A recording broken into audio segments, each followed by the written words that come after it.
really don't feel like I have much to say after that. Thank you, Dan, and thank you, Lisa, for your lovely contributions to the service. I see that we are getting short on time, and I do want to get everyone out of here. So, and especially I want to get me out of here too, so I can get home. I had a hard time getting here. So, what I'd like to do then is offer a short synopsis of my sermon, rather than read the whole thing. When Nan suggested the reading her poem, I was very taken by that. I'm very taken by the Virgin Mary at a dark time in my life, a very dark time in my life. I strangely happened upon a little statue of the Virgin Mary that I was deeply attracted to. And so I bought it for $8 from the nuns at Tipton at their nunnery there. And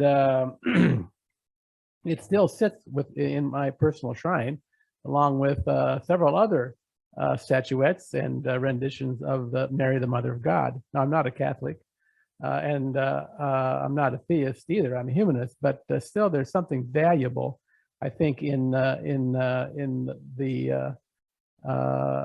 Virgin Mary, or Mary, the Mother of God. I also have a very small statuette of the Pieta that I keep on my personal shrine. Also, it's a very powerful message for me.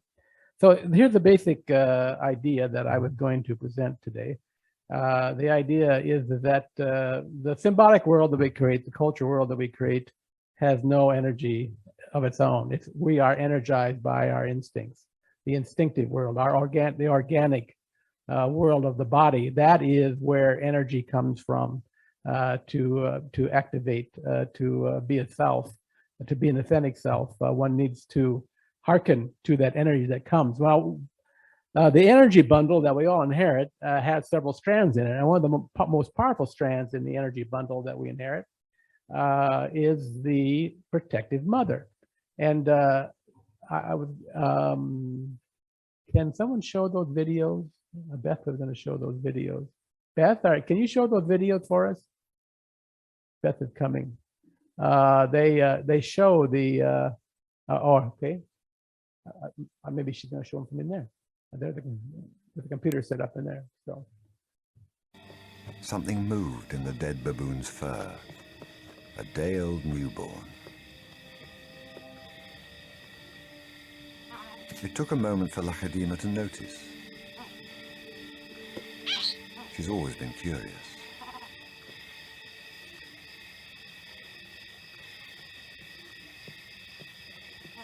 But instead of a swift bite to the neck, Lachadima stopped, then lay down with the baboon. She didn't know how to react.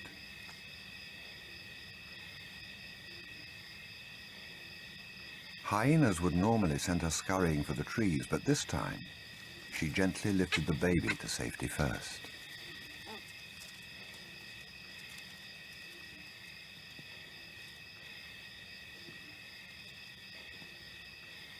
Only then did she return to confront the hyena. It was an aggressive defense, protecting the baby, not defending her kill.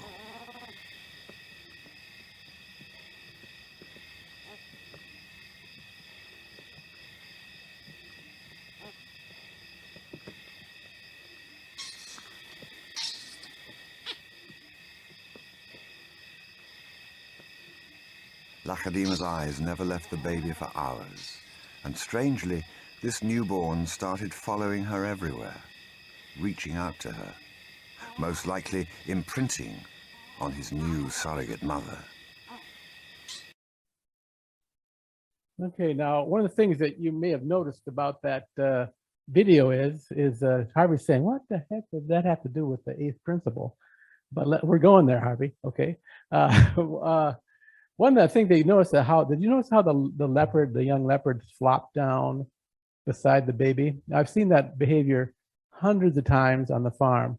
That's what cats, dogs, and pigs do when they invite their offspring to suckle. But now this is a young leopard who was not lactated and apparently had never had any cubs of her own. So yet that strong instinct to be a mother to be the protective mother was very, very prevalent. Now, Beth, can we show the next? We want to see that same protective movement in a human now. We're going to see that.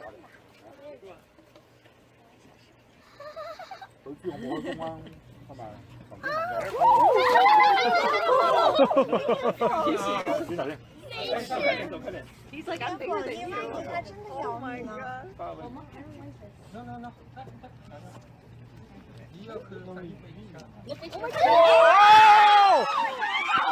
Oh my god! Oh my god!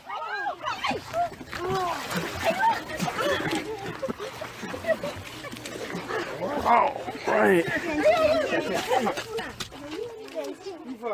Wow. Are you all right?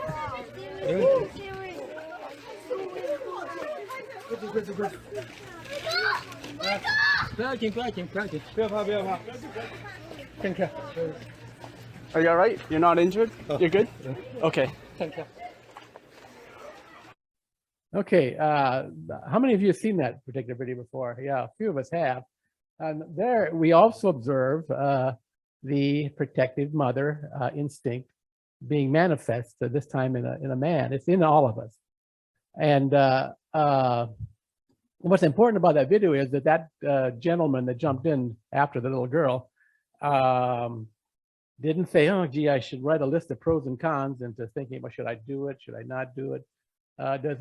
None of that came in. The symbolic world was completely wiped out, and the instinctual world cut in, and he jumped in after the little girl. So very powerful. So I guess what I'm saying is that we need to get our protective mother on. We need to get our Virgin Mary on if we're going to create a more inclusive, a more expanded circle.